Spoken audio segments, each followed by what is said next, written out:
राम दयाल जी का बड़ा और खुशहाल परिवार रहता था। उनके 3 बेटे थे, मोहन, सोहन और रोहन।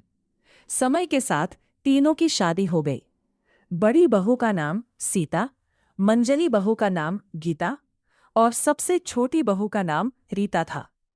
तीनों बहुएं स्वभाव में बिल्कुल अलग थीं। सीता बहुत समझदार और शांत थी। गीता हंसमुख थी और हर समय मजाक करती रहती थी। रीता थोड़ी शरारती थी, लेकिन उसका दिल बहुत साफ था। शादी के कुछ दिनों बाद ही घर में रोज कोई न कोई मजाक चलता रहता, जिससे घर में हमेशा ढेर सारी खुशी भरपूर रहती। शादी के कुछ दिनों बाद ही घर में रोज कोई न कोई मजेदार घटना होने लगी। एक दिन रामदयाल जी ने कहा, कल हमारे घर मेहमान आने वाले हैं। खाना ऐसा बनना चाहिए कि सब उंगलियां चाटते रह जाएं। तीनों बहुएं रसोई में जुट गई। सीता ने स्वादिष्ट दाल बनाई, गीता ने सब्जी बनाई, रीता को मिठाई बनाने की जिम्मेदारी मिली। लेकिन रीता जल्दी जल्दी काम कर रही थी। उसने गलती से चीनी की जगह नमक डाल दिया। जब मिठाई तैयार हुई तो देखने में बहुत सुंदर लग रही थी।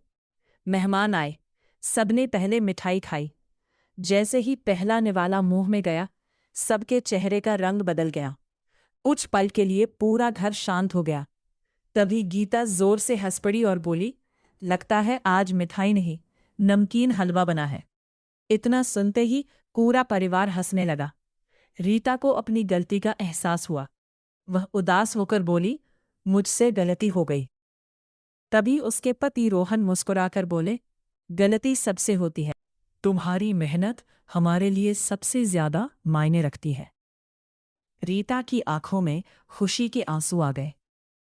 कुछ दिनों बाद गांव में सबसे सुंदर घर सजाने की प्रतियोगिता हुई।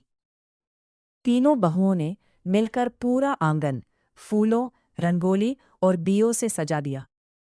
सीता ने सुंदर रंगोली बनाई, गीता ने बच्चों के साथ मिलकर रंग बिरंगी सजावट की, रीता ने पुराने सामान से इतनी सुंदर सजावट बनाई कि हर कोई उसकी तारीफ करने लगा। जब परिणाम आया तो पूरे गांव में पहला पुरस्कार उसी परिवार को मिला। रामदयाल जी गर्व से बोले, जीत किसी एक की नहीं, हम सब की है।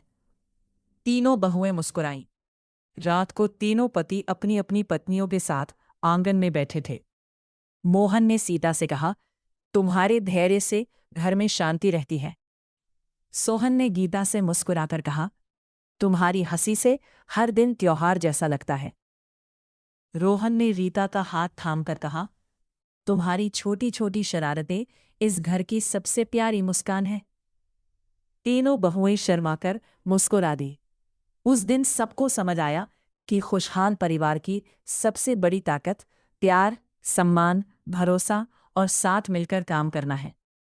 उसके बाद उस घर में हंसी, शांति और प्यार हमेशा बरकरार रहा। अपनापन पहले से भी ज्यादा बढ़ गया। गांव वाले भी उस परिवार की मिसाल देने लगे।